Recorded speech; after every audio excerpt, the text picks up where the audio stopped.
Maravilha. Opa, aqui. Ok, bom, boa tarde, pessoal, tudo bem com vocês? Boa tarde a todos e todas, né? De novo, agradecer aqui a presença de vocês, mesmo que virtual, né? Mas eu acho que é o que dá para a gente fazer agora e fico muito agradecido novamente aí vocês estarem participando aí do segundo encontro aí da minha proposta de investigação do mestrado, tá? Muito obrigado mesmo, tá bom? Bom, vamos lá, vamos começar então. Deixa eu falar uma coisa, que eu acho que semana passada eu falei, depois eu ouvindo a gravação, né? Eu acho que eu deixei com um pouco de dúvida, eu pelo menos senti que na minha fala ficou um pouco de dúvida, então eu queria reforçar, tá bom? Começar falando disso para mim não esquecer. Só reforçando, então, que esses encontros nossos aqui, eles não dão certificado, tá? Por quê? Porque é um projeto de pesquisa de mestrado e ele tem o intuito, ele busca uma investigação com voluntários, que no caso são vocês, né? E eu fico muito agradecido que vocês estão comparecendo, fico muito feliz. Mas eu não posso dar um certificado para vocês, tá bom? Então, deixar bem claro isso, que esses encontros nossos, eu não darei um certificado lá no final, no sexto encontro. O que eu vou fazer, eu vou colocar à disposição de vocês, é uma declaração reconhecendo, eu, Flávio, reconhecendo como pesquisador do projeto que você participou do meu projeto de investigação, de mestrado com o tema, tá? E aí eu vou fazer um documento desse, vou assinar e vou enviar para vocês depois, para que vocês possam ter uma documentação, tá bom? É que depois eu ouvi na minha fala, eu percebi que eu falei, né? E ficou um pouco eu falei, isso aqui não ficou muito bem claro. Então, estou reforçando hoje, tá bom? Beleza? Aproveitando. Bacana. Tá ok. Aproveitando, então, eu mandei o TCLE assinado para vocês ontem, tá? Eu mandei ele assinado. E aí, eu gostaria, então, que quem recebeu, verifica se o nome está correto lá, tá ok? Quem não recebeu, depois me manda um aviso, pode ser aqui mesmo, tá bom? Que daí eu tento verificar por que não foi, tá? Mas, a princípio, eu mandei o termo do TCLE assinado para vocês, tá bom? Então, eu peço que vocês verifiquem se chegou para vocês, ok. Se chegou, maravilha. Segunda checagem que tem que ser feita. Se o nome seu lá está correto, tá? O nome que está lá foi pego de quando vocês fizeram a inscrição, tá? Então, de repente, se o seu nome está abreviado e você prefere que fique por extenso, por exemplo, devolve para mim. Flávio, corrige para mim o nome, sem problema nenhum, tá? A grafia, de repente tem um acento, ou tem e foi sem, ou vice-versa, me devolve para a gente fazer a correção, tá bom? Combinado então, pessoal? Aí vocês ficam então, e aí eu peço que vocês guardem esse documento aí com vocês. Maravilha? Vamos lá então? Então vamos lá. A ideia hoje aqui então é a gente começar uma conversa onde eu vou falar um pouquinho para vocês do que é STEM, tá? Eu sei que alguns de vocês já sabem que é STEM, mas eu acho bem oportuno a gente começar esse encontro hoje. Semana passada foi mais vamos dizer assim, para a gente se conhecer também, né? Eu falei um pouco de mim, pedi para vocês falarem um pouquinho da trajetória, da experiência de vocês, e aí eu vou falar, falei de mim, né? E hoje, então, a gente vai começar a dar um entendimento do que é o STEM, tá bom? Bom, o que é STEM, né? Bom, STEM, ele pode ser entendido, né? Eu, pelo menos, entendo, no meu projeto, eu entendo o STEM como se fosse uma abordagem, tá ok? E essa abordagem, ela vai buscar engajar os alunos em atividades práticas que vão envolver vários conhecimentos que estão ali ao entorno dele, conduzindo, então, conduzindo o processo de aprendizagem de forma criativa, tá? Então, o STEM, para mim, é isso. Eu vou buscar atividades práticas que vão envolver diversos conhecimentos, tá? Para desenvolver uma aprendizagem criativa junto ao aluno. Esse processo, né, de envolver diversas áreas de STEM, que STEM é um acrônimo, né, das palavras em inglês: ciência, tecnologia, engenharia, artes e matemática. No começo, STEM não tinha a letra A, não tinha o arts, só tinha ciência, tecnologia, engenharia e matemática.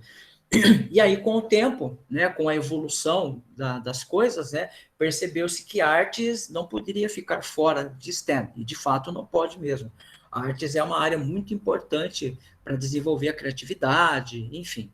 O fato é que hoje a versão mais atualizada de STEM, que ela contempla, então, essas 5 áreas: ciência, tecnologia, engenharia, artes e matemática, tá? Ao contrário de que algumas pessoas pensam, para mim praticar STEM, eu não preciso ter todas essas áreas representadas em uma atividade educacional, tá? Eu não preciso ter as 5 ao mesmo tempo. Eu posso ter apenas a representação de uma ou mais, tá bom? Desde que eu... Mas perceba que STEM vai sempre buscar articular o conhecimento. Então, no mínimo, você sempre vai ter 2, tá? Mas, ao contrário, algumas pessoas acham que tem que ter tudo. Se não tiver 5, não é STEM. Não, pelo contrário, tá? Pode ter menos que 5. E como é que a gente pode, então, desenvolver o STEM, né? Junto com os alunos? Bom, a gente pode fazer basicamente de 2 formas. A gente pode fazer por meio de desafios pontuais, certo? Então, eu tenho uma tarefa curta e de tempo de duração muito curta, ou eu tenho os projetos, né? E essa é a parte mais interessante de se aplicar em STEM, porque o projeto vai demandar um pouco mais de tempo, vai demandar um pouco mais de criticidade, vai precisar também de planejamento, né? O envolvimento de outras áreas, de outros colegas, de outras disciplinas, né, de outros domínios e outras habilidades, tá ok? E o legal é que a introdução de uma abordagem STEM, ele vai colocar o modelo educacional em evidência, mas não só do ponto de vista do ensino fundamental 2 e o ensino médio, que nós estamos particularmente tratando aqui nesse projeto de mestrado, mas ele vai abranger desde o ensino fundamental até o ensino superior, tá? Então, você vai falar assim, mas Flávio, como é que eu vou colocar tecnologia no ensino infantil? Bom, você não precisa colocar tecnologia. Você pode fazer o que a gente chama de tecnologias desplugadas, né? Você pode fazer associação de cores, você pode fazer associação de objetos, e com o nível escolar desse aluno evoluindo ao longo do tempo, na sua trajetória, o STEM pode ir participando de forma mais complexa nesse sentido, tá? Até a faculdade, né? Por exemplo, eu lembro que eu falei para vocês que quando eu estava na graduação, não lembro se eu falei para vocês agora, eu tinha uma disciplina lá de matemática discreta, e eu lembro que eu perguntei para o professor, aonde que eu vou usar isso na minha vida, né? Aonde que eu vou usar? Aquela chamada pergunta, né? Que todo professor já deve ter ouvido. Professor, eu vou usar isso aonde na minha vida, né? E aí o professor falou bem assim para mim, olha, eu não sei onde você vai usar, mas eu sei que eu tenho que te ensinar. Então, aquela hora ali, a impressão que mas eu tô aí o aluno que está do outro lado pensa, mas eu estou aprendendo, então para quê? Por que eu estou perdendo meu tempo com uma coisa que se nem o professor sabe onde que eu vou usar, né? Percebe que cria-se uma situação, ok? Então perceba que quando a gente começa a olhar o STEM com um pouco mais de tempo, com um pouco mais de qualidade, a gente percebe que o STEM ele tem a sua abrangência em todos os níveis escolar, tá ok? Mas aonde que surgiu, como é que surgiu, por que surgiu o STEM, né? Bom, a informação que eu tenho dos meus estudos é que o STEM surgiu nos Estados Unidos na década de 90, e o que motivou a criação do STEM foi que o cenário educacional, assim como nós estamos discutindo aqui agora, nesse momento, assim como vocês discutem em outros momentos com os colegas, com os pares, que existiu a perda do interesse dos alunos pelas áreas do conhecimento, tá? E constatado, então, que essa perda de interesse dos alunos foi identificada, enfim, aí surgiu a proposta de se trabalhar o STEM, que basicamente o STEM, como a gente falou um pouquinho antes, ele é uma proposta interdisciplinar, né, que vai buscar resgatar a criatividade, a interdisciplinaridade no processo de ensino desse aluno, tá? No processo, na trajetória de aprendizagem dele, né? Então, ali, nesse processo, quando a gente trabalha o STEM, os conceitos acadêmicos, eles são combinados, né, com as lições práticas do mundo real. Então, perceba que eu tenho aquela questão, vamos dizer assim, eu tenho o conceitual dentro da sala de aula, aonde eu vou lá, eu ensino as regras gramaticais, eu ensino os conceitos matemáticos, os conceitos de física, falo de filosofia, falo de sociologia, biologia, química, né? História, e aí eu começo, então, a pensar como é que eu vou relacionar esse conhecimento dentro da sala de aula com o mundo real. Né? Porque uma hora, esse aluno, ele vai sair dali. E como é que ele vai se preparar para o mundo? Né? Como é que ele está se preparando para o mundo do amanhã? Né? Então, é muito interessante que STEM, ele vem nesse sentido, tá? Então, ele vai relacionar com os conceitos acadêmicos com o mundo real, por meio das aplicações de conhecimento em ciência, tecnologia, engenharia, artes e matemática, certo? E aí, nós vamos construindo uma conexão com o conteúdo escolar, a sociedade e o trabalho. Então, perceba que STEM, ele vai tentar abranger todas as áreas do conhecimento. Conteúdo escolar, né? A prática escolar, por que eu tenho que aprender isso, aonde eu vou usar, questões da sociedade e, aqui por último, do trabalho. Tá? Por que isso, né? Bom, opa, peraí, muito bem. Porque quando a gente trabalhar com STEM, a gente está buscando desenvolver habilidades interativas, autônomas, né?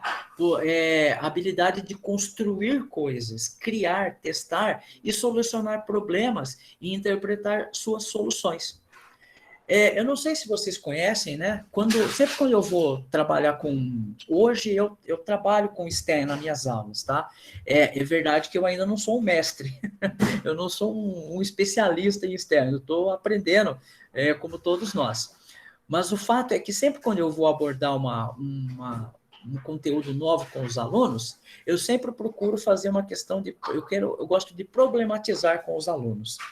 E aí você vira e fala assim, nossa, Flávio, mas aonde que eu vou buscar inspiração para buscar problemas ali do aluno? Bom, aí a gente tem que olhar com mais cuidado para a regionalidade de cada um, né? Para o perfil de cada escola, de cada localidade.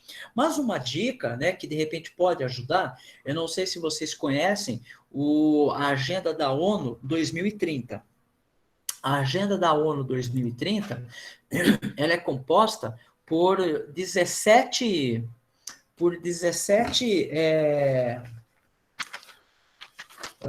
problemas que a sociedade tem que resolver, né?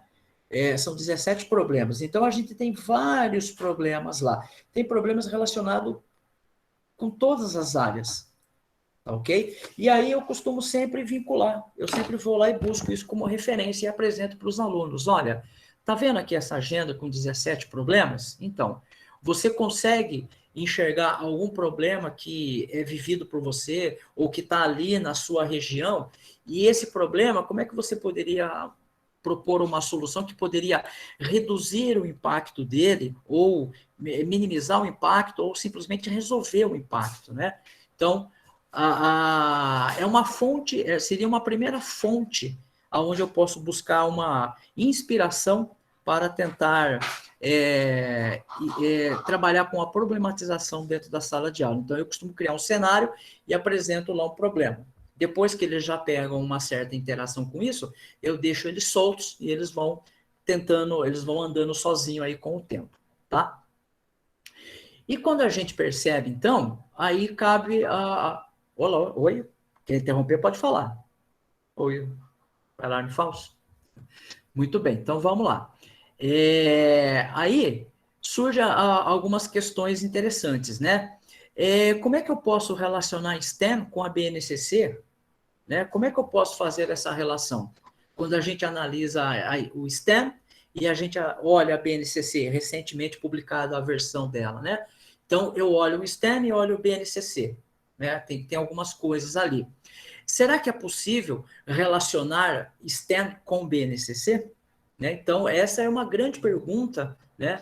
Que é também um dos temas de investigação desse meu projeto, ok? E aí, falando só um pouquinho da BNCC, que eu também não sou especialista da BNCC, estou aprendendo também, né? Tirando todas as polêmicas que a BNCC tem, mas o fato é que ela está aí, né, para a gente usar. Eu enxergo a BNCC de uma forma bem simplista, do seguinte forma: ela é um documento normativo, certo? Que traz lá em seu conteúdo uma coleção, né, um conjunto de competências e habilidades que devem ser trabalhadas na trajetória acadêmica do aluno. Então, se ele está lá, por exemplo, no 6º ano, eu vou ter lá um conjunto de habilidades e competências que devem ser trabalhadas. Se ele está no 9º ano, na disciplina de português, por exemplo, tenho lá um conjunto de habilidades e competências que tem que ser trabalhada com ele, tá? Porém, a BNCC não diz como a gente faz isso, ela só diz, olha, tá vendo essa habilidade, essa competência? O seu aluno tem que ser exposto, né? Tem que ser repassado para ele, ele tem que ser exposto e ele tem que, na medida do possível, adquirir essa habilidade, essa competência. Só que a BNCC não diz como. E também eu, Flávio, penso que não é o papel dela dizer como eu tenho que fazer isso, porque senão ela iria infringir, inclusive, em umas questões muito problemáticas. Se ela pegar uma localidade muito com estrutura adequada, com recursos computacionais adequados, com instalações adequadas, e ela tomar isso como verdade, ela vai estar menosprezando uma outra realidade que não é igual no país todo, né? A gente tem a educação no nosso país é muito diferenciada, tá ok? Então, a BNCC cometeria esse grande problema, apesar dela ter outros problemas. Mas o fato é que a BNCC ela não diz como a gente faz como é que a gente desenvolve essas habilidades para os alunos. Uma alternativa seria justamente o uso do STEM, né? Então, STEM, do meu ponto de vista, ela pode ser a peça do quebra-cabeça que pode nos ajudar a repassar, a instruir, a entregar, né, a qualificar o aluno naquela competência, naquela habilidade. Tá ok? Então, eu penso que o STEM ele pode ter essa facilidade. Tá ok? Era mais ou menos essa pequena introdução de STEM. Evidentemente, STEM é muito mais, a gente tem que se aprofundar mais. Não é o caso aqui, eu quero dar uma visão geral para vocês, porque muitas das coisas é vocês que vão me dar, por isso que é um processo investigativo, né? E aí algumas coisas vocês vão trazer para mim. Com base nisso, tá tranquilo aí? Tudo bem com vocês?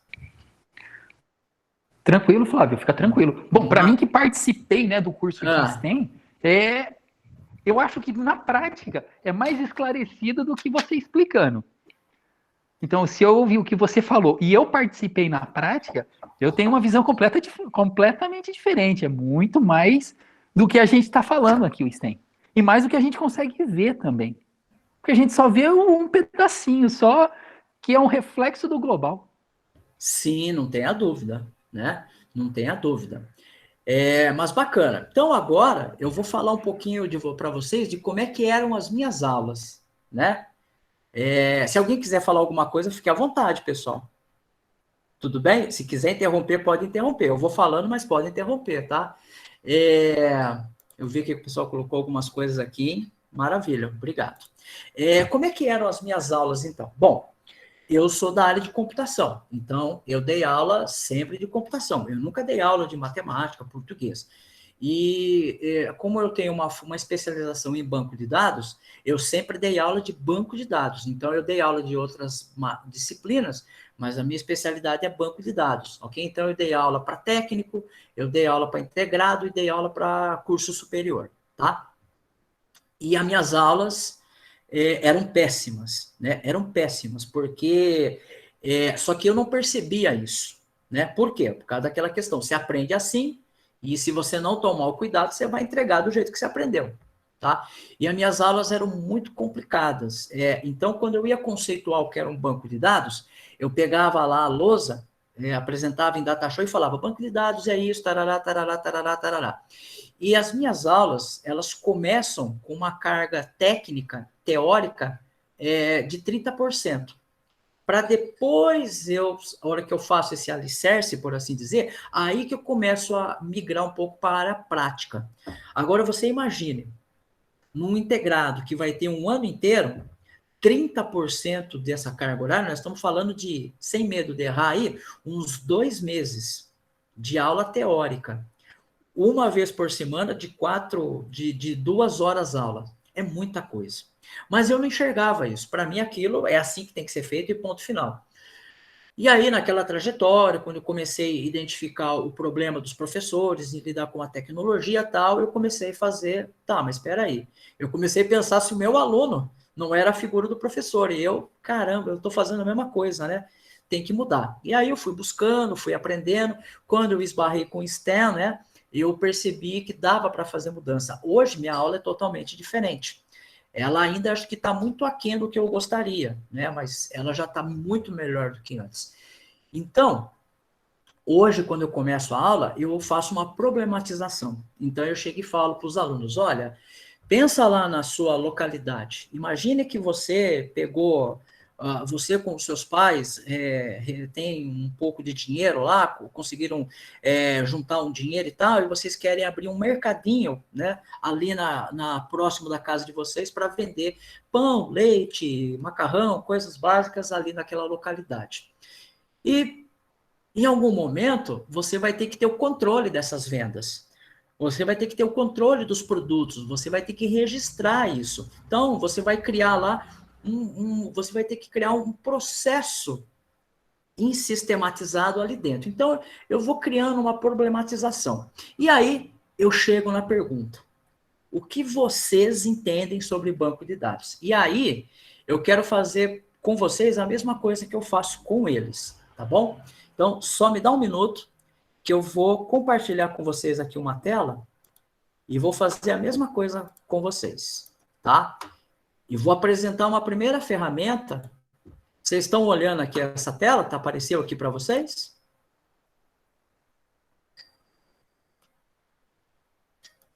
Apareceu aí? Tá escrito Mentimeter, Mentimeter. Sim, Flávio. Apareceu sim. Maravilha. Sim. O que é isso daqui? Isso aqui é como se fosse uma enquete virtual, tá bom? O que eu vou fazer? Eu criei a pergunta aqui já, tá? Eu vou clicar aqui, ó, e vou apresentar ela, tá? E vou apresentar a pergunta. Aí que ele demora um pouquinho para carregar, porque eu estou transmitindo para vocês, e aí ele demora um pouquinho. Legal. Aí, ó, eu vou clicar nesse botão Present aqui, e vai aparecer uma tela aí para vocês. Está aparecendo aqui a pergunta, o que você entende por banco de dados? Aparece. Maravilha. Se vocês quiserem participar, seria ótimo. Olha só, digita no seu celular aí ou no seu computador esse endereço aqui. E quando aparecer esse endereço, quando abrir a tela, ele vai pedir para você entrar com um código, você digita esse código aqui. Eu vou fazer aqui para mim, mas se vocês quiserem aí vai ser muito legal, né? E aí eu dou aqui, aí ele vai abrir, a hora que eu der um submit ali, ele vai perguntar uma pergunta, ele vai pedir, olha, escreva a sua pergunta, né? E eu vou perguntar, eu vou escrever armazenamento de informação. informação. Eita, armazenamento. Ele não deixa colocar muito, que eu configurei pequeno. Aí, quando eu clicar no enviar, vai aparecer aqui a palavra. Olha lá. E aí, o que é legal disso daqui?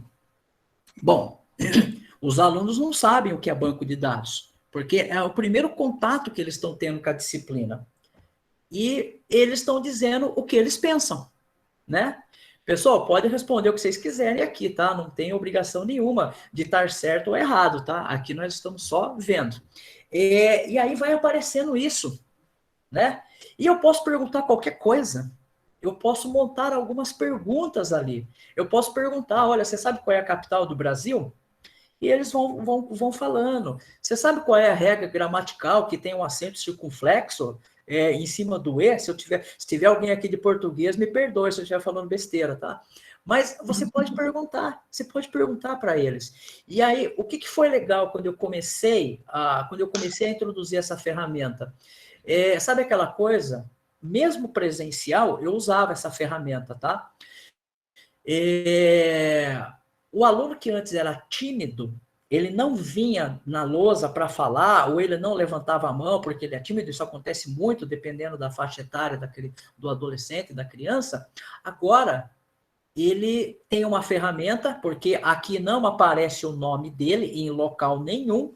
Aqui embaixo, onde eu estou apontando com o mouse, tem a quantidade de pessoas que responderam até agora, tá? Que responderam, mas não tem o nome dela. E o aluno agora, ele se sente parte do processo. Ele começa a pensar, nossa, agora eu posso participar. Ele começa a participar, ok? E aí, ele vai dizendo um monte de coisas aqui.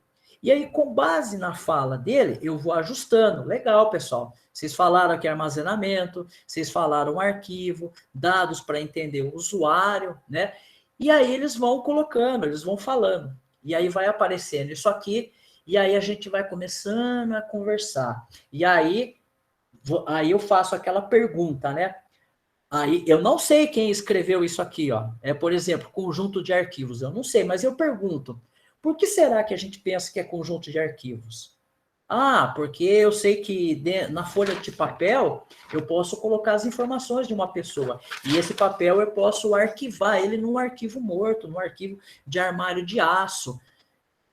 E aí eu começo a transitar nessa coisa, né? Do que é técnico, explicitamente dentro da sala de aula, e começo a resgatar o que está lá fora no mundo real, ou seja, para fora do portão da escola, tá?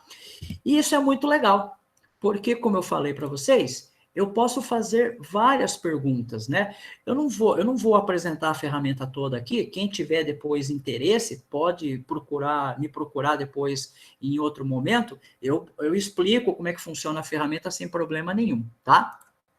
Mas o legal disso é que a gente começa a trazer, a resgatar essa participação do aluno dentro de uma atividade. Porque nem sempre professor, mas na minha escola não tem computador, não tem nada, como é que eu faço? Sabe os post-its, aqueles cartãozinho amarelinho que a gente cola, né? Você pode distribuir isso para os alunos e pedir para eles escreverem. Eu já fiz isso também, tá? Escreva aí o que você entende por banco de dados. Aí ele escreve. Aí depois eu vou recolhendo e eu coloco na lousa. Fica, né, um monte de papelzinho assim. Ah, professor, eu não compro, eu não tenho dinheiro para comprar ticket, não tem problema. Os post-it. Use folha. Use folha. Corta ela em pedaços menores e entrega para os alunos. Eles escrevem. Depois você vai lá e vai colando, né? De repente, se tiver um flip chart, cola ali com um adesivo, uma fita dupla face, ou se tiver um quadro verde lá, você pega com um alfinete e vai colocando. E sabe o que é o legal?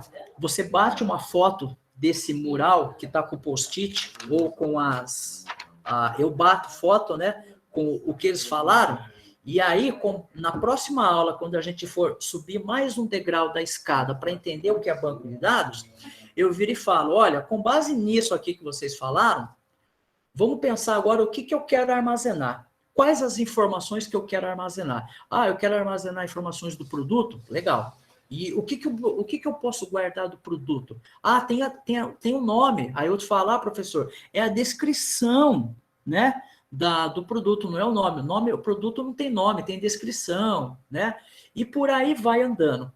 E aí, quando você tem lá, sei lá, umas 2, 3 fotos de 3 etapas, aí você faz um bem bolado com os alunos, né? Fala, ó, disso tudo que nós falamos aqui, que vocês contribuíram, eu gostaria agora que vocês se organizassem em equipes e colocassem de um lado o que faz sentido agora de banco de dados e do outro lado o que não faz sentido.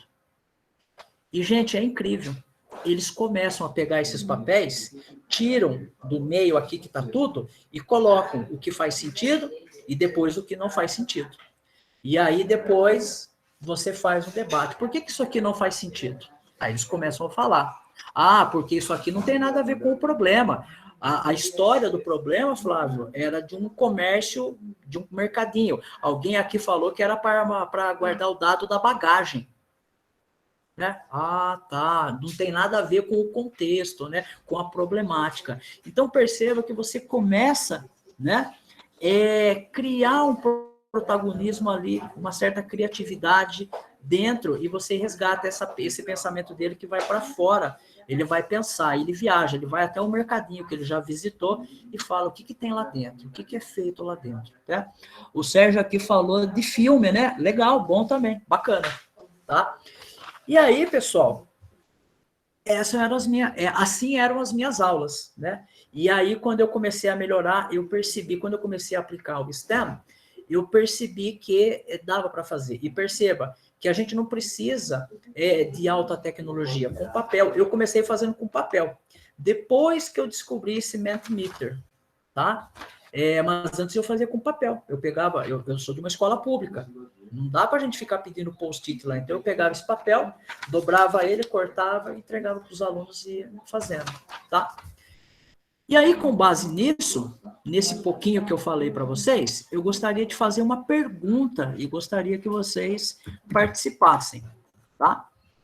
Eu vou colocar aqui no chat, mas também eu vou ler ela para vocês, tá bom? Então, ó, a minha pergunta para vocês, eu gostaria que vocês falassem, né? Como que é isso para vocês, né? Como é que você entende a criatividade e a interdisciplinaridade em sala de aula? Aí eu gostaria que vocês falassem um pouco. Aí quem for falar, pode começar, levanta a mão, mas pode começar. Se tiver conflito aí, a gente vai organizando.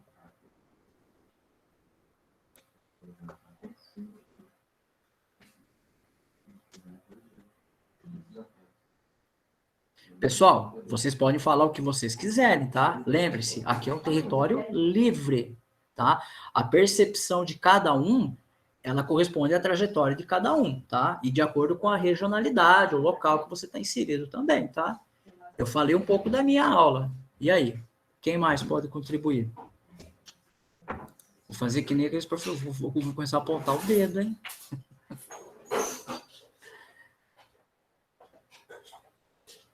Sérgio, pode falar, Sérgio. Eu vou começar. Boa tarde a todos aí. Interdisciplinariedade. Ao meu ver, seria algo tipo o STEAM, né? Onde nós iríamos trabalhar um projeto, vamos ver, projeto X. Vamos definir, esse projeto X, ele abrange conteúdo de matemática, artes, apesar de não estar imbuída aí mais línguas, né, que entra línguas portuguesas. Às vezes, se quiser ser um pouco mais ousada, aí você pode entrar com uma linguagem mais específica, tipo Libras, Braille, mas tudo bem, eu estou com esse projeto X. Então, eu vou reunir, né, os profissionais responsáveis por esse conteúdo aí, e nós vamos desenvolver esse projeto, onde cada um pode fazer a abordagem, explicar a parte, né, do referente ao teu conteúdo, e no final nós vamos ter um projeto só, abrangendo todos esses conteúdos, todos esses temas. Perfeito. É isso aí. Obrigado, Sérgio. Maravilha, gostei bastante. Quem mais? Rodinei, pode falar, Rodinei. Depois o Everson. Vamos lá. Pessoal, eu acho que aí a gente entra num cenário bem complicado. Cadê? Sabe por quê? Porque quando a gente fala de criatividade, e a criatividade, ela é inerente de cada aluno, com forma que vive, como que foi educada. Às vezes, por exemplo, se você pensar assim, você gosta de tocar algum instrumento musical? É difícil para quem nunca tocou um instrumento musical saber responder se gosta ou não. E tem aquela também. O sujeito pode gostar, tocar e de repente falar, não, não é minha praia, não quero. Então, quando a gente trabalha essa parte de criatividade, ela tem que ser trabalhada dos conceitos mais básicos, para que a gente descubra realmente como que aflora essa criatividade. Agora, para aplicar interdisciplinarmente, deve ser muito mais complicado. Eu não consegui ver uma solução, porque se você trabalhar uma disciplina e trabalhar criatividade nela, todo mundo consegue desenvolver. Agora, imagina você, usando o nosso exemplo do banco de dados, e um professor de cálculo, ele se aplica a banco de dados? Lógico que se aplica a calcular o que? O tamanho de um banco de dados. Quanto tempo leva para se gravar os dados nesse banco de dados? Então, essa parte, pessoal, no meu ponto de vista, é difícil de se trabalhar. Então, acho que a gente tem que começar do mais básico possível, mostrando para ele o que é e quais são os objetivos que a gente quer alcançar. Porque o principal, eu acho que nessa conversa é ter um objetivo claro. Quando a gente tem um objetivo claro, a gente consegue trabalhar mais focado, né? Vamos usar os conceitos que a gente aprendeu esse semestre no meu bairro para propor uma melhoria. Nossa, gente, eles têm que trabalhar até com outras pessoas que talvez nem tenham a mesma opinião que eles. Então, eu acho que, assim, é difícil, não é fácil. Colocar na pergunta ou a gente responder é uma coisa. Na prática, eu acho que é um pouco mais fundo aí. Mas vale a ideia. Valeu. Perfeito. Porque eu acho que todo mundo agora vai se pensar qual que é o objetivo, né? Quando a gente acha que tá bom, dá para melhorar. Se a gente não conseguir melhorar, é falta de criatividade. Quantas vezes a gente passa por isso? Mas a gente tem que admitir também, né? Eu dava essa aula e não era boa. Depois eu melhorei, descobri que ela não era boa, porque eu melhorei. A participação foi melhor.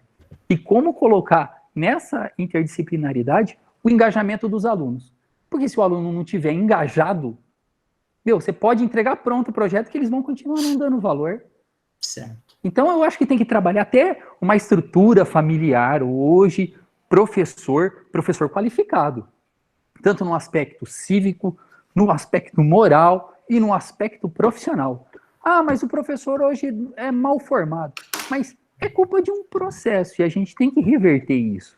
A gente tem que sair qualificando, porque não adianta chegar produtos de robótica numa escola, computadores numa escola, onde os professores eles têm receio a mexer com isso. Até os professores apresentam um certo grau de resistência, né? Então eu acho que quando a gente apresenta o STEAM, eles podem até ficar receosos. Nossa, isso não dá certo, não é legal. Mas aos pouquinhos, eles vão entender que é bom. E eles vão começar a gostar pela facilidade que proporciona o interesse do aprendiz. Nem pelo lado do professor, mas pelo quem está aprendendo. Envolver tecnologia, todo mundo gosta. Então eu acho que vale muito a pena. Flávio, desculpa, não sei, pessoal, se eu... Acho que eu só atrapalhei a conversa, né? Não, que é isso. Desculpa. Fiquei sem graça. Não, fique tranquilo. É um ponto de vista, tá? Eu acho que aqui nós estamos realmente para entender. Eu acho que, aí aproveitando a fala do Rodinei, acho que cada um tem uma história, cada um tem uma trajetória, tá bom? Por isso que é legal a gente falar o que a gente sente lá no coração. Feito? Beleza, então. O Everton vai falar, depois é o Alberto. Tá? Vai lá, Everton. Boa tarde. Eu vejo a interdisciplinaridade como uma forma de desenvolver o potencial do aluno, né? eu tenho uma sala com 40 alunos e eu sei que desses 40 não são todos que vai ter a facilidade com a matemática, que vai desenvolver o projeto com o pensamento matemático. Então, se eu consigo trabalhar de uma forma que abrange outras disciplinas, eu consigo atingir até aquele aluno que tem uma dificuldade na matemática, fazendo ele associar os conteúdos dentro do que do potencial dele. Por exemplo, se ele tem facilidade com língua portuguesa, por exemplo, ele vai conseguir desenvolver dentro do projeto utilizando o potencial dele, que é a parte de linguagens. Se ele tem uma facilidade maior de trabalhar com a matemática, então ele consegue desenvolver o projeto dentro do que é esperado, mesmo que ele não tenha essa facilidade. Entendi. Legal, obrigado, Everson. Bacana. Alberto, pode falar, Alberto. Aí depois é a professora Anaí. Boa tarde a todos. Boa tarde, Alberto. Vocês me escutam bem? Estou te escutando, Alberto.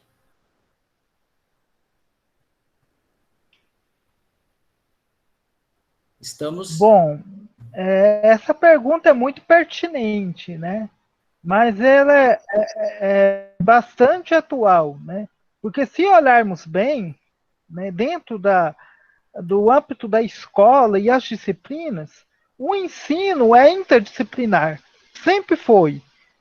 Se tratando do exemplo da história, onde eu sou professor, já faz 8 anos de ensino fundamental, Bacana. e já também atuei no ensino médio, né, para trabalharmos, né, tipo o assunto, né, Grécia Antiga, né, é necessário se levar o mapa, né, para localizar a Grécia Antiga, ou trabalhar com slide, né, onde tem a imagem, né, do território grego, explicar a localização, né, das cidades-estado, e para tanto é necessário ter também, né, o professor de história ter noção de um pouco de cartografia, que é uma área da geografia.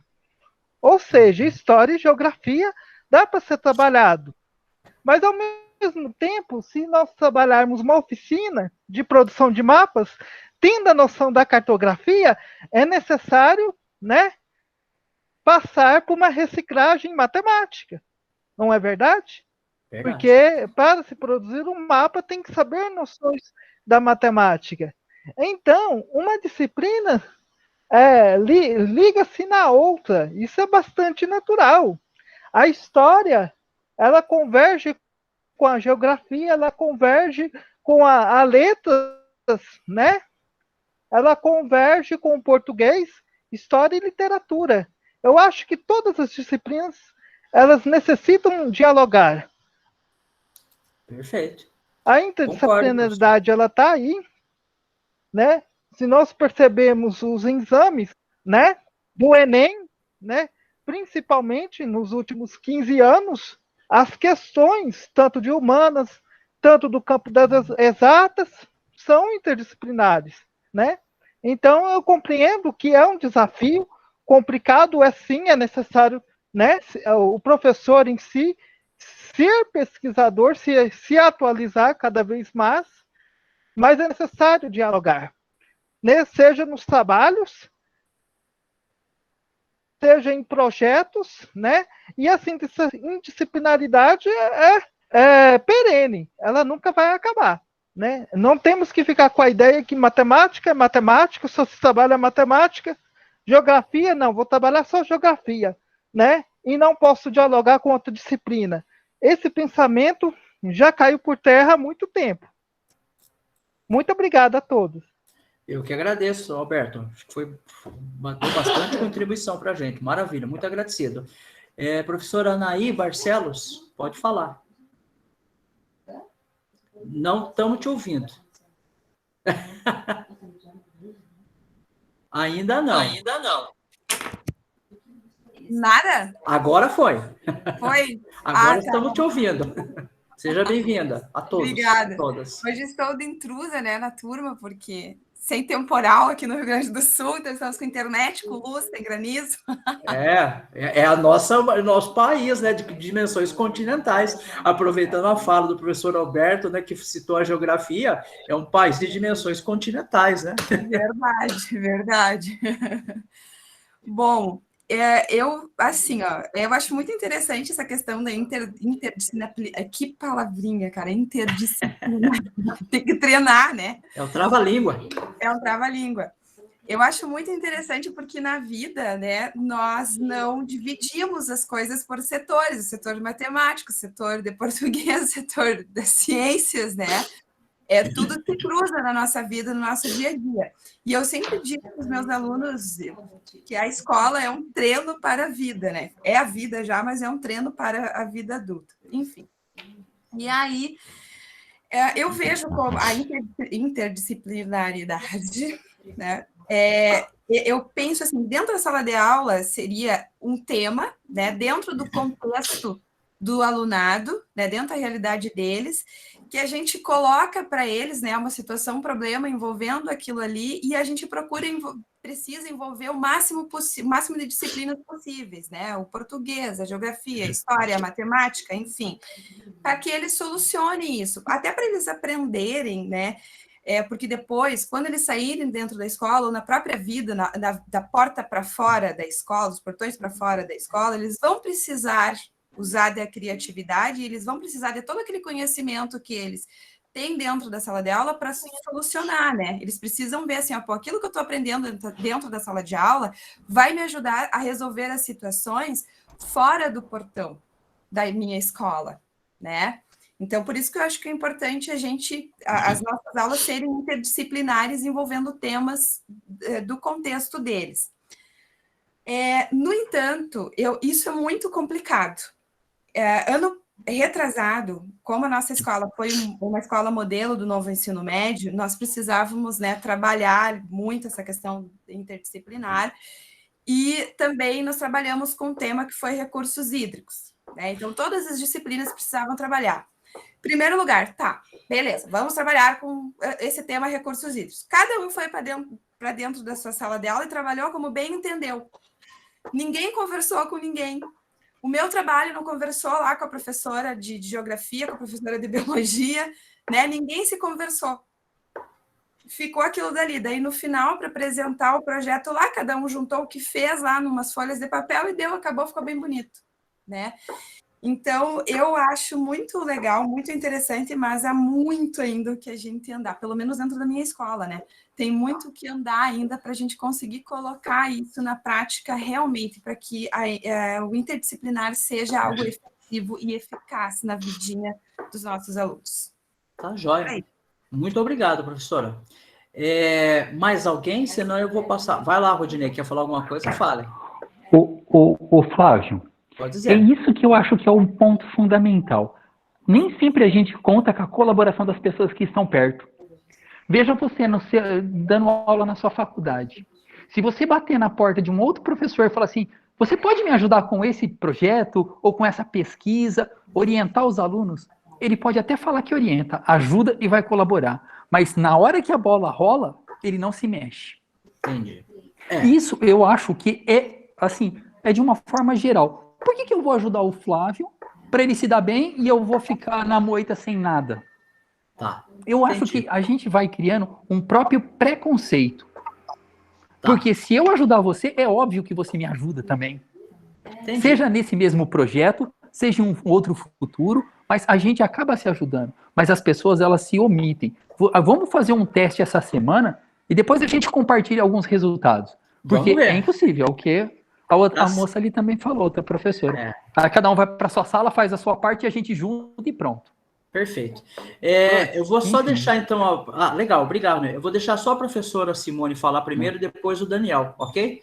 Professora Simone, fale, então, aí depois eu abro para o Daniel Cotrim. Boa tarde. Boa tarde. O áudio está tranquilo? Estamos ouvindo a senhora, professora. Sobre criatividade, assim... Hoje, com os recursos escassos que a gente tem, né? Eu acho que eu não sei se é um elemento, uma estratégia, qual é a palavra que a gente utiliza para falar de criatividade. Mas, assim, com as minhas turmas do 6º ano e de 7º ano, por exemplo, são coisas que a gente precisa ter, habilidades que a gente precisa desenvolver para fazer com que o conteúdo se torne muito interessante para os alunos. E eu percebo o seguinte, que quando eu não utilizo de estratégias, né, que promovam essa criatividade, tanto da minha quanto do aluno, a probabilidade de ter êxito no desenvolvimento das atividades é ínfima. E aí eu posso dar um exemplo, né, que quando eu utilizo de outros recursos, os alunos conseguem interagir e participar de forma excelente. Por exemplo, quando eu trabalhei com o Egito, eu trabalhei, por exemplo, a mumificação com a maçã. Então, os meninos se empolgaram, os meninos fizeram, eles perceberam, eles viram de forma concreta, né, como poderia se dar a mumificação no Egito. Eu lembro mesmo quando eu estava trabalhando Roma, a gente fez uma apresentação, cada menino veio vestido de filósofo. Então, eles não iam falar sobre o filósofo, eles falaram deles, né? Ou seja, eu sou Sócrates, eu sou Platão, então eles se apresentaram como se fossem os filósofos. Então, assim, são atividades, né, de criatividade como essa que causam uma diferença na execução pedagógica da sala de aula. E aí eu posso dar outro exemplo, que, por exemplo, que a gente não consegue fazer isso sempre em todos os conteúdos, mas eu lembro quando eu trabalhei no 8º ano sobre a economia do café, né? A gente tomou café na sala, os alunos trouxeram garrafas de café, então a gente teve café na aula. Então, assim, utilizar eu vejo a criatividade como algo, como uma possibilidade para que a gente consiga engajar e tornar aquele conteúdo mais interessante para o aluno, né? Então, isso mesmo na minha aula de história, nas aulas de história, quando eram presenciais, eu sempre ficava assim, né? Como não só trabalhar como é que eu vou trabalhar o conteúdo? Porque esse é um dos maiores problemas. A gente sabe que a gente tem o conteúdo, a gente pode produzir slide, imagem, livro didático, mas como é que isso vai se tornar interessante para o aluno? Então, esse é um dos maiores desafios da gente de professor, e a gente só consegue tornar esse momento criativo na nossa prática, né, trocando experiências, né, socializando experiências com os colegas da nossa área, acompanhando experiências na nossa área, é que a gente vai conseguir desenvolver isso, porque se a gente quebrar muito a cabeça para fazer, para perceber como é que a gente vai fazer isso. Sobre a interdisciplinaridade, na minha experiência, é algo que fica muito no campo individual, sabe? De professor com professor. Quando o professor tem algo muito... um colega, né, que tem muita familiaridade com aquele colega, e a gente consegue desenvolver uma atividade coletiva. Porque no campo escolar, da gestão escolar, a estrutura de reuniões, ela não possibilita que a gente tenha encontros periódicos para planejar atividades coletivas, exceto uma vez no ano, numa feira de conhecimento, numa feira de arte. Então, acaba sendo, no dia a dia e no cotidiano escolar, pela minha experiência, uma atividade individual. Então, é quando eu abordo, por exemplo, a professora de português, para trabalhar fábulas de Esopo, por exemplo, quando eu estiver trabalhando sobre Grécia, aí a gente consegue fazer uma atividade junto de português com história. A mesma coisa com matemáticos, mas, assim, é algo muito pontual, porque as reuniões, né, que acontecem, o tempo de escolar de 50 minutos, acaba não sendo suficiente para que essa interdisciplinaridade, e tem a transdisciplinaridade, tem outra disciplinaridade aí, esse tempo da gente, de organização, a gente não consegue trabalhar. Há escolas que, quando são integrais, onde assim, o tempo do professor ele é maior na escola, eles conseguem planejar atividades de forma conjunta, né, por muito mais tempo. Mas a gente que não é uma escola integral, onde o professor dá 2 aulas de manhã, corre para outra escola no mesmo bairro, depois volta à tarde, então essa organização pedagógica escolar, ela não favorece o desenvolvimento de atividades interdisciplinares. Tá. Muito obrigado, professora. Maravilha. Daniel, fale, Daniel. Oi, boa tarde, estão me ouvindo? Estamos sim, Daniel. Certo. Então, como a professora Simone disse, reforçando o que ela disse e fazendo uma ligação aí com o Rodinei, né? Depende da equipe. Eu trabalho numa escola que trabalha de manhã 9 salas, à tarde 9 salas, à noite 4 salas. Então, pensando assim que é uma escola pequena, a interdisciplinaridade fica mais fácil, né? E principalmente quando os professores estão há mais tempo e convivem há mais tempo ali naquela escola, né? Aqui no estado de São Paulo a gente tem os professores efetivos, que alguns se efetivam numa escola e passa a carreira inteira na escola. Isso eu acho que agrega muito e facilita isso. Porque com o passar do tempo, conhecendo o trabalho do colega, a gente consegue casar as coisas. Como disse a professora Simone, agora no estado de São Paulo fizeram uma coisa que eu acho péssimo. Separaram os ATPCs por área do conhecimento. Então, terça-feira ciências, não. Agora esqueci, tá? Mas a gente tem códigos e linguagens na quarta, quinta-feira matemática e ciências da natureza e terça-feira humanas, né?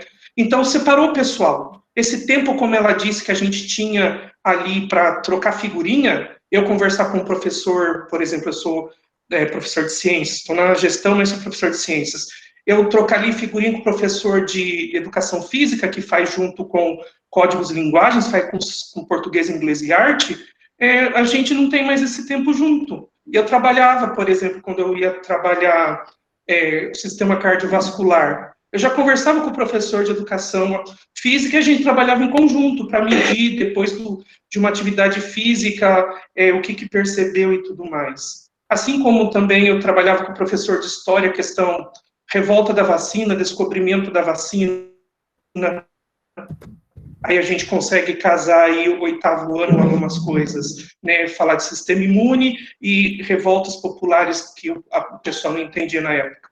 Então, isso quebrou muito essa divisão do ATPC em 3 dias. Na escola de tempo integral, os professores ficam mais tempo na escola, sim, e eu acho que melhora um pouco. Eu trabalhei pouco tempo na escola de tempo integral, mas vamos ver o que permanece, pelo menos aqui no estado de São Paulo, que continua. A professora falou que são poucos tempos, por exemplo, no estado de São Paulo, quem tem 32 aulas faz 7 ATPCs, ou seja, se trabalha à tarde e noite, faz o ATPC de manhã, das 7 da manhã ao 12h35. Então, mas é ali com o grupo dele. Não que a interdisciplinaridade possa ficar de lado, né, mas quebrou isso. Isso, inclusive, eu reclamo, né? Eu falo demais, então eu reclamo. Toda vez eu reclamo. Reclamo com o supervisor, reclamo com o dirigente, escrevo para a secretaria e brigo. E mais assim, dentro da nossa, pelo menos da Escola Flora, a gente tem dia que para. Não, essa semana, e aviso, eu vou fazer uma TPC só coletivo com todo mundo. Não gostou? Sinto muito, eu tenho coisas mais importantes para fazer com todo mundo junto. Nessa época é tudo vídeo conferência, mas a gente faz todo mundo junto. Mas assim, você ouve cada coisa do supervisor, né, que eles têm que cumprir um cronograma, tem que seguir ordens, mas fazer o quê? A gente dá um jeitinho. Tá certo. Obrigado, Daniel.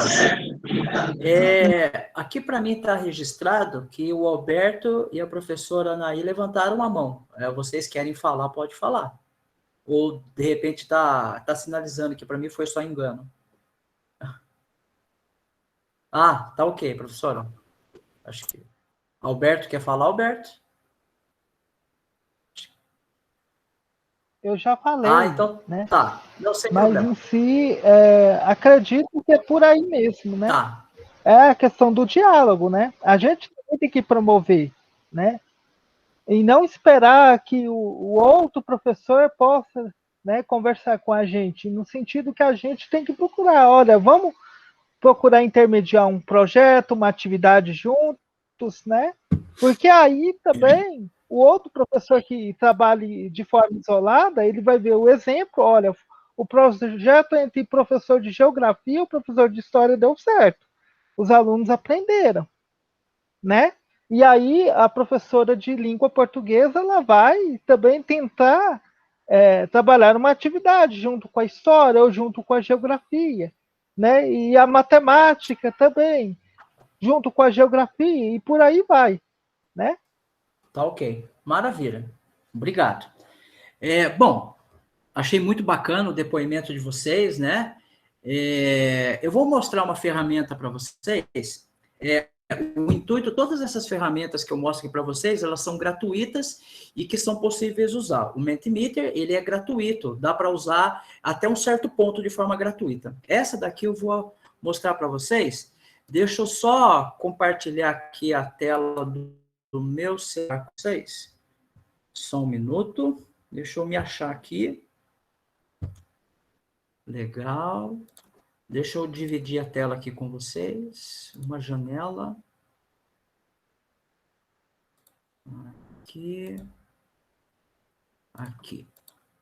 Tá aparecendo a tela do meu celular aí para vocês? Ou a tela de um celular? Tá aparecendo? Tá sim, Flávio. Eu vou mostrar um programa para vocês que eu não conhecia, mas eu descobri, tá? Tem um programa aqui, ó, que eu uso no celular, Arduino Science Journal, tá? Esse programa, ele é gratuito e ele funciona basicamente em todos os celulares, tá? Eu testei ele em celulares de 2000, em versões de Android. Ele tem para Android e para iOS, tá? Mas eu testei em versões de Android de 2016 para cá, ele funcionou perfeitamente, tá? Bom, o que eu vou fazer aqui? Eu vou clicar nesse botão de mais aqui. Eu não quero apresentar ele, eu não quero dar uma aula do programa. Eu vou mostrar alguns insights aqui. E aí a mesma coisa. Se alguém tiver interesse, depois a gente conversa melhor sobre isso, tá? Mas o fato é que isso aqui é um diário de bordo das minhas experiências que eu posso fazer. Então, eu posso vir aqui, por exemplo, no experimento e colocar um título, né? Experimento 1, por exemplo, né? Posso pegar uma foto aqui, uma imagem, qualquer coisa aqui, pegar essa foto aqui e gravei aqui, né? Uma foto qualquer. E aí, ó, tá vendo aqui embaixo, na parte de baixo, que tem um botão chamado sensores ali, ó? Logo ali na parte de baixo. Vou clicar nele, tá?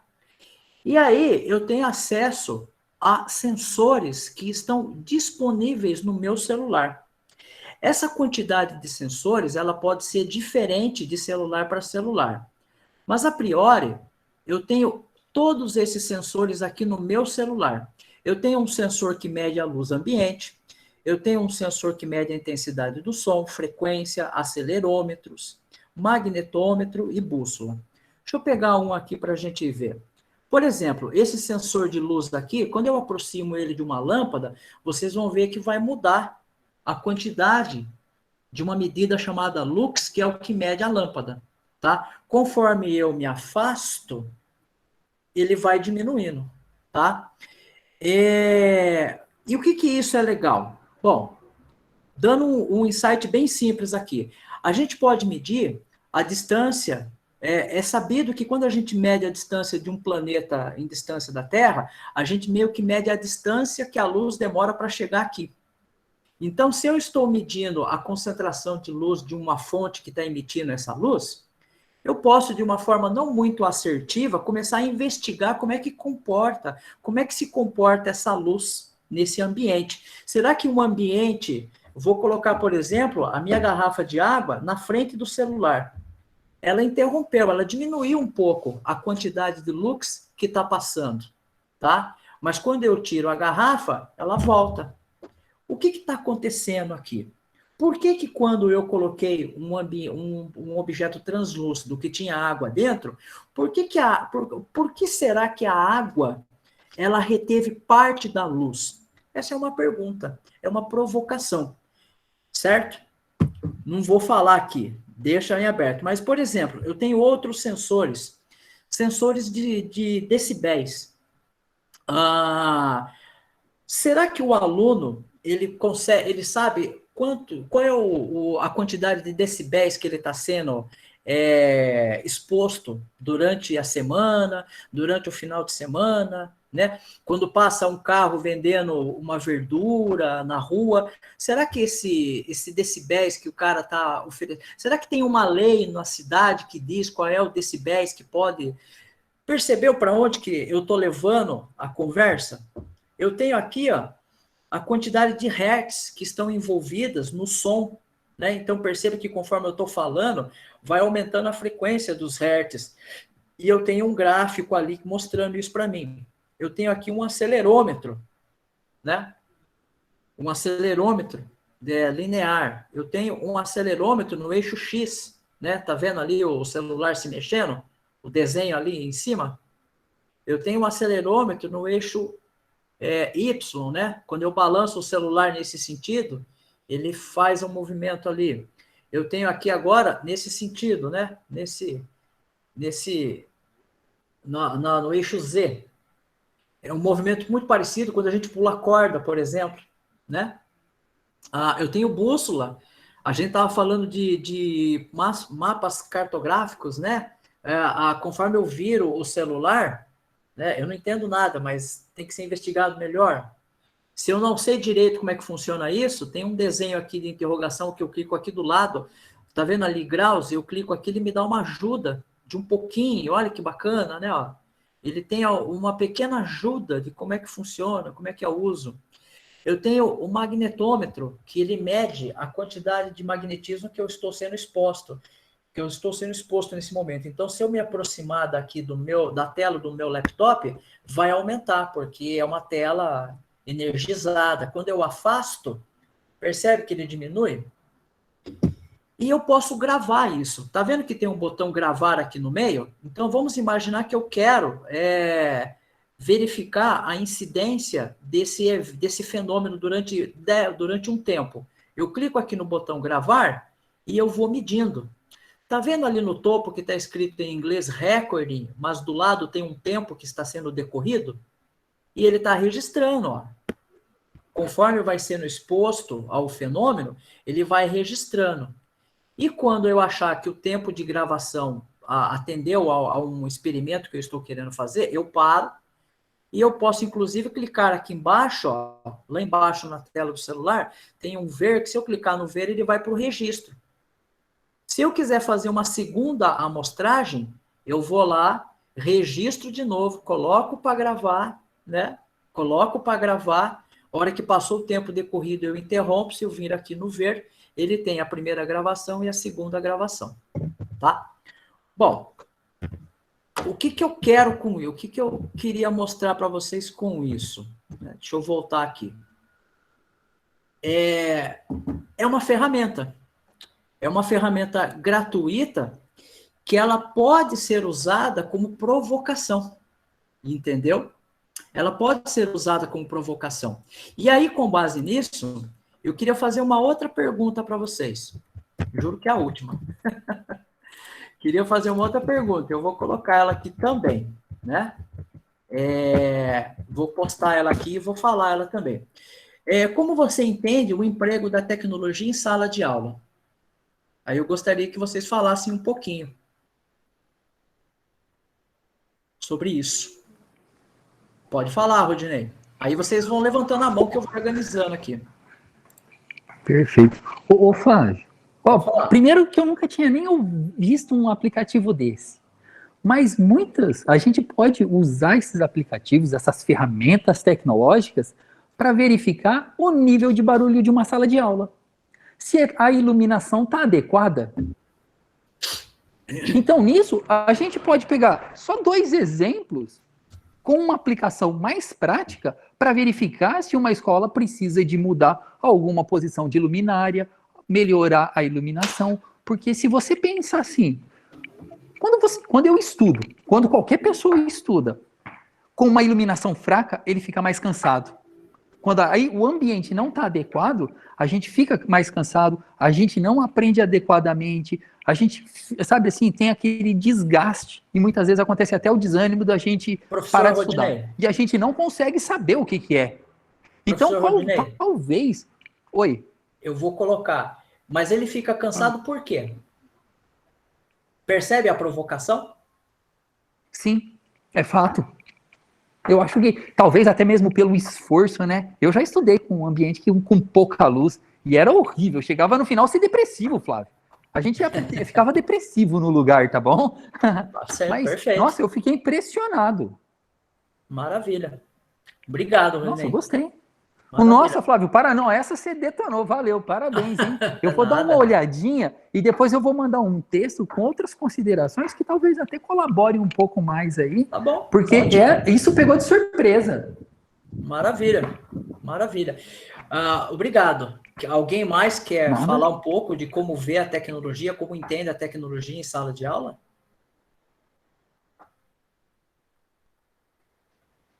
Alberto, pode falar, Alberto.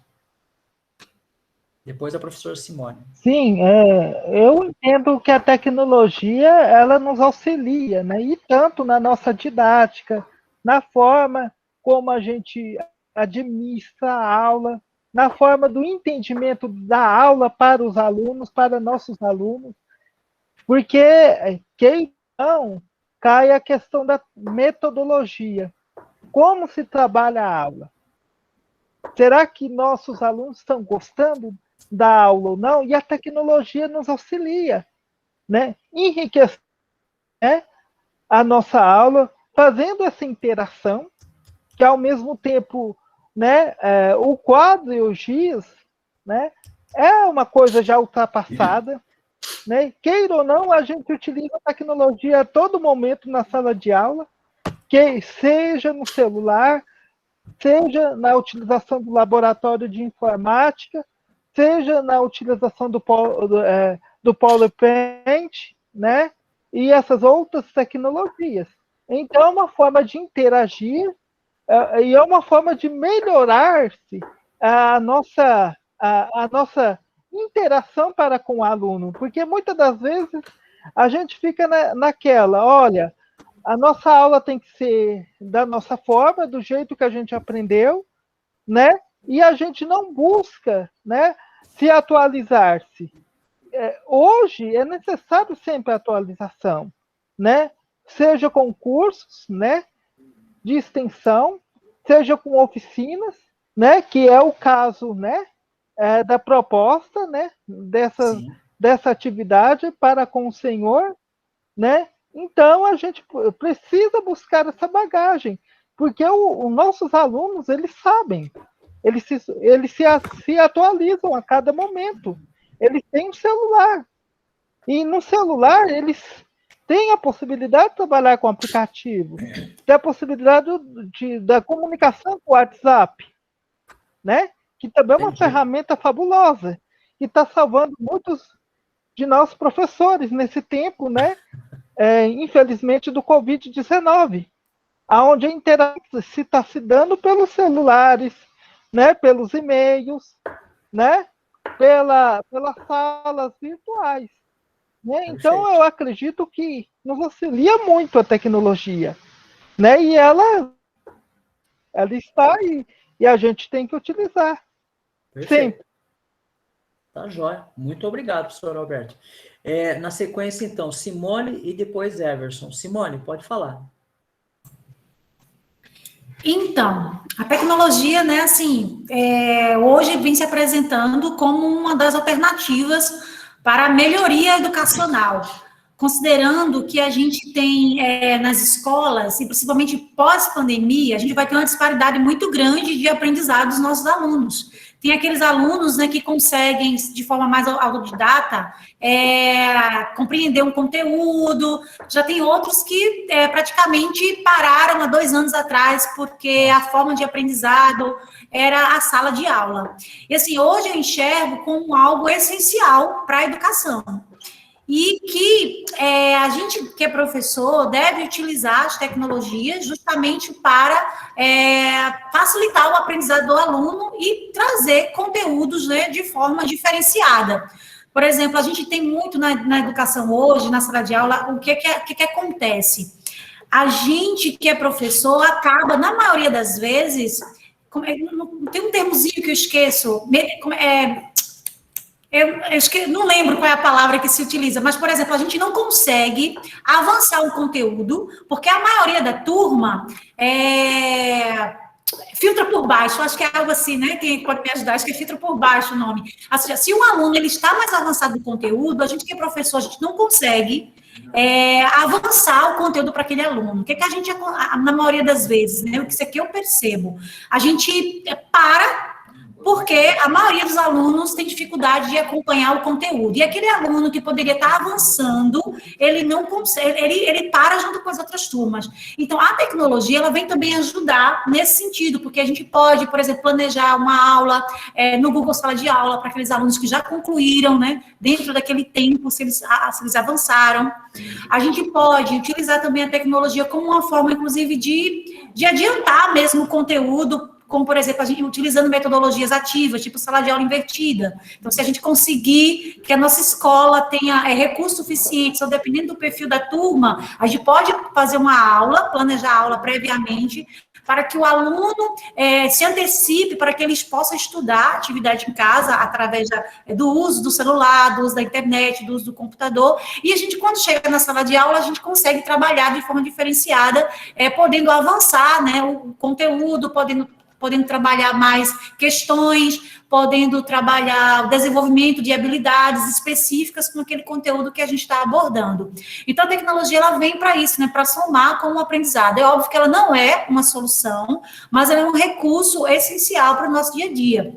Perfeito. E a minha experiência, por exemplo, na sala de aula, que antes, em 2019, eu já utilizava alguns recursos. A maioria mesmo era slide, vídeos, porque a gente não tem internet na sala de aula, e quando eu utilizava, tinha que ser do meu celular, né? Então, para ratear com os alunos, com os celulares dele. Mas teve uma atividade que eu desenvolvi com QR Code, ao invés de fazer exercícios, eu criei desafios. Então, eu criei atividades no computador e espalhei pela sala QR Codes com desafio. Então, os alunos iam cumprindo o primeiro desafio, terminava, ia para o segundo QR Code. E eu percebi que, assim, o engajamento dos alunos foi muito positivo. Né? Dá um pouco de trabalho para a gente, que trabalha com várias escolas, mas, assim, é muito gratificante quando a gente vê o engajamento dos meninos. Aquela atividade que era, por exemplo, desenvolvida no quadro branco, ou só com um slide, e os meninos puderam se mover pela sala, se mover pela escola, interagir com um grupo, porque a atividade solicitava isso. Então, ele é um recurso que a gente precisa se apropriar, né, para ajudar na interação e no aprendizado dos alunos. Perfeito. Muito obrigado, professora. Everson, pode falar. Eu vejo o uso da tecnologia como uma forma de materializar o que antes a gente trabalhava mais no imaginário do aluno. Então, a gente fazia com que o aluno visitasse as habilidades, as atividades, e só que ele não tinha como visualizar aquela atividade prática, assim, não tinha como fazer com que as atividades fossem praticamente reais, né? Que você mostrou esse aplicativo aí, eu não conhecia também.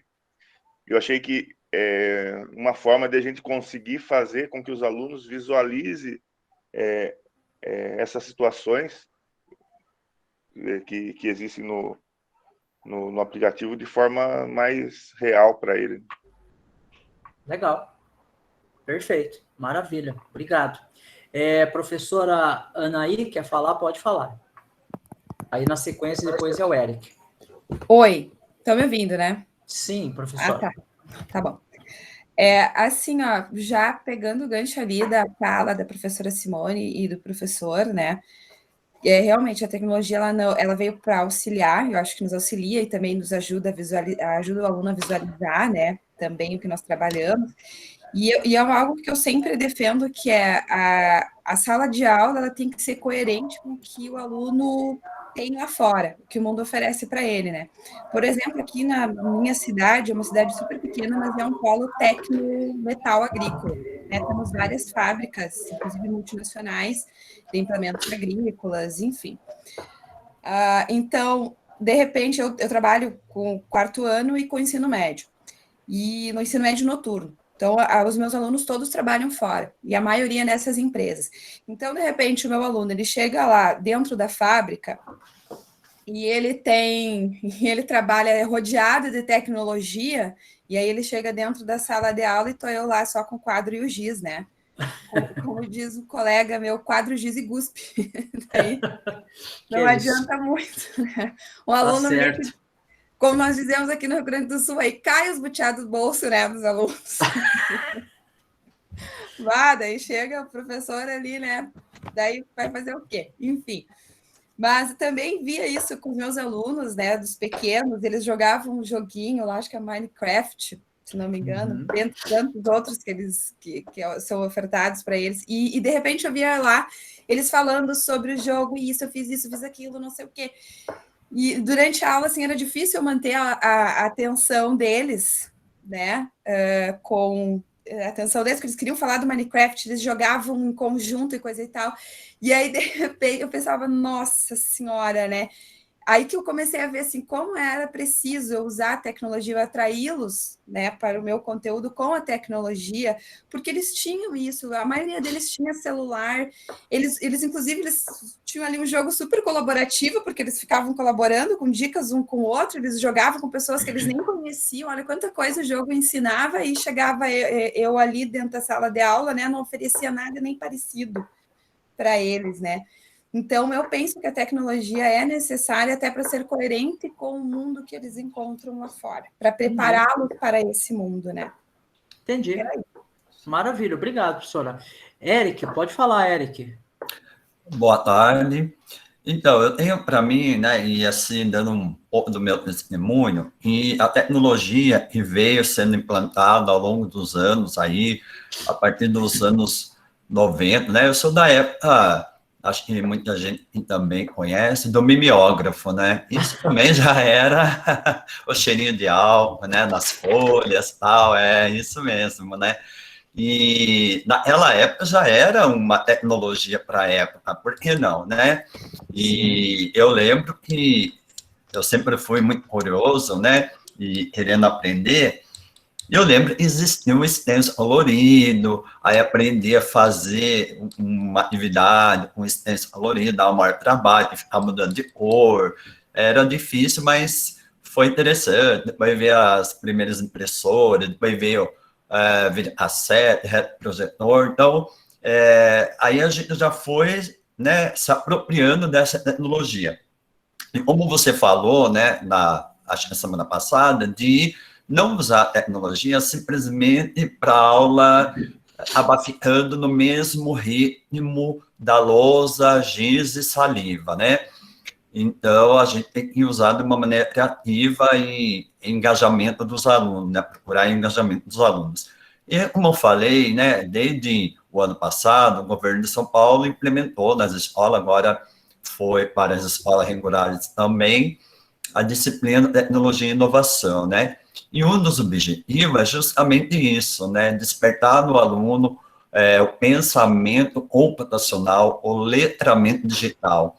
Então, existe o Centro de Mídias, né? E nesse momento os alunos têm aulas de todas as disciplinas, eletiva, projeto de vida, tecnologia e inovação também, por esse Centro de Mídia, e tem na escola, no caso eu, dando aula ao vivo também, né? O ano passado, esse ano online, mas ao vivo também, dando essa disciplina de tecnologia e inovação. E o professor leva, eu diria, um espelho para o aluno, né? Então, a partir do momento que você se apropria e usa de uma maneira eficiente, correta a tecnologia, ele vai aprendendo isso também. Que nem você mostrou aí esse aplicativo, né? Esse site aí, né? Eu também já usei para os alunos. O Kahoot é para fazer um joguinho de pergunta e resposta, que eles adoram. Eles sempre perguntam, professor, hoje vai ter Kahoot? Eu falei, não, hoje não, e tem que montar as perguntas, então demanda tempo, e tem o conteúdo programático, né? O Jamboard, que é a lousa digital, também eles usei esses dias, gostaram, né? Então, a gente procura, dentro dessa disciplina tecnologia e inovação, é isso, né? Despertar no aluno, você ser um espelho para o aluno de usar a tecnologia de maneira correta e que possa auxiliar você, e passar isso para ele, né? Porque o que eu, assim, falo muito com eles é de filtrar as informações, né? E nem tem roteiro de atividade de tecnologia e inovação. E na última roteiro de atividade era justamente influenciadores digitais, né? Então, assim, foi algumas perguntas, quais são os influenciadores digitais que você segue, o que leva você a seguir, o que você acha, né, para ele filtrar as informações, né, de usar de maneira correta. Então, o pensamento computacional, o letramento digital. Legal, bacana, Eric, muito obrigado. Né? Percebe que são bastante recursos, né? E muita coisa, realmente. Aproveitando aqui, o pessoal colocou algumas questões aqui no chat, né? O Daniel Cotrim estava levantando a questão das tecnologias, né? O que vocês entendem por tecnologia, eu sempre fiz essa pergunta, né? Acho que o grande problema é que a gente quando ouve falar, acho que isso é um erro, né? Que a gente aprendeu quando era criança, enfim, sempre quando a gente ouvia falar de tecnologia, era algo ultramoderno, né? Algo que está relacionado a computadores, a NASA e por aí, robótica e coisa e tal, e não. Tecnologia, ela abrange, de uma certa forma, a inovação. Então, quando eu faço uma coisa diferente, eu estou fazendo tecnologicamente uma coisa melhorada, né? Então, a gente às vezes fica preso muito nesse contexto de tecnologia. A professora Adriana Rodrigues aqui, ela colocou que toda evolução é tecnologia. Sim, é verdade, né? Toda evolução que a gente pode identificar, e entenda-se que a evolução não é só a evolução que está lá na fábrica, ou de um celular que eu comprei, ou de uma televisão, ou porque a China mandou uma nave espacial a Marte. Isso sim, é evolução também. É tecnologia, mas quando a gente muda alguma coisa, a gente está mudando, a gente está tecnologicamente evoluindo aquele processo, tá? E isso é muito legal. Maravilha. E aí, olha, nós já estamos praticamente quase 3h30. Eu só quero finalizar, então, o seguinte, eu vou dar um desafio para vocês aí durante essa semana. Eu vou propor que vocês desenvolvam como a proposta desse projeto, ter o feedback de vocês, ter um ponto de vista de vocês. Eu vou mandar depois por e-mail para vocês a solicitação de vocês criarem um plano de aula. E aí você vai falar, poxa, posso fazer o plano de aula? Eu tenho que fazer o plano de aula de quê? É aí que é o mais legal. Vocês podem fazer o plano de aula do que vocês quiserem. No formato que vocês quiserem. Tá? Do jeito que vocês quiserem. Do que vocês quiserem. A única obrigatoriedade no plano, a única coisa que eu estou exigindo é que tenha STEM no conteúdo desse plano de aula. Se você quiser fazer da sua disciplina, pode ficar à vontade. Quer fazer da sua disciplina junto com de outra disciplina? Fique à vontade. É quase que um desafio, tá? Mas eu vou mandar por e-mail para vocês, porque eu também coloquei essa proposta para o pessoal que está na sexta-feira e eu não mandei para eles, eu vou mandar tudo junto. Então, eu vou mandar hoje para vocês, mas descansem, né? Final de semana é dia de descanso, vocês pensam nisso a partir de segunda-feira. Combinado? Tudo bem? Alguma dúvida? Combinado, então? Pode falar, Eric. Surgiu a dúvida aí, pode falar. Não. Só falar ok. Maravilha. Então tá bom. Eu vou mandar então para vocês, eu vou fazer esse desafio para vocês e fiquem à vontade. Professor Flávio, tem um formato? Não, o formato que vocês quiserem. Posso buscar um formato na internet? Pode. Posso pegar o formato que eu uso na minha escola? Pode. Fique à vontade, tá? Aí vocês, eu coloquei lá algumas coisas que vocês podem me mandar depois. Eu prefiro que vocês mandem em PDF, tá? Mas se vocês não conseguirem mandar em PDF, pode mandar em um documento do Word ou do LibreOffice, para ver ou qualquer outro editor de texto. Se você não conseguir, pode bater uma foto do caderno e pode me mandar também, tá? Eu prefiro em PDF, porque daí não tem aquele coisa, o pesquisador recebeu em doc, ele pode mudar, né? Tudo bem então, pessoal? Tranquilo? Então, eu queria agradecer de novo vocês, tá? Fico muito feliz aí quando vocês vêm, né? Nesse encontro, né? E fico muito agradecido aí a oportunidade, e pensem sempre assim, tá? Vocês podem me fazer perguntas a qualquer momento. E, de repente, vocês estão lá no Telegram, vocês podem mandar pergunta para qualquer outro colega aqui, de repente, vocês querem trocar figurinha, alguma coisa. Valeu? Então, tá bom. Bom final de semana para vocês, tá? Eu mando depois aí para vocês essa atividade, mas pensem nela a partir de segunda. Vamos descansar, hoje sábado, amanhã é domingo, tá bom? Tchau, tchau para vocês. Vejo vocês semana que vem, tá? Tchau, muito obrigado. Até mais. Obrigado, professor. Eu que agradeço a oportunidade, Alberto. Até mais.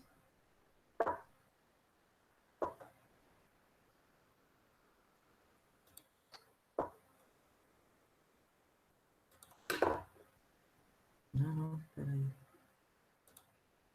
Cancela. Aqui tem que parar a gravação primeiro.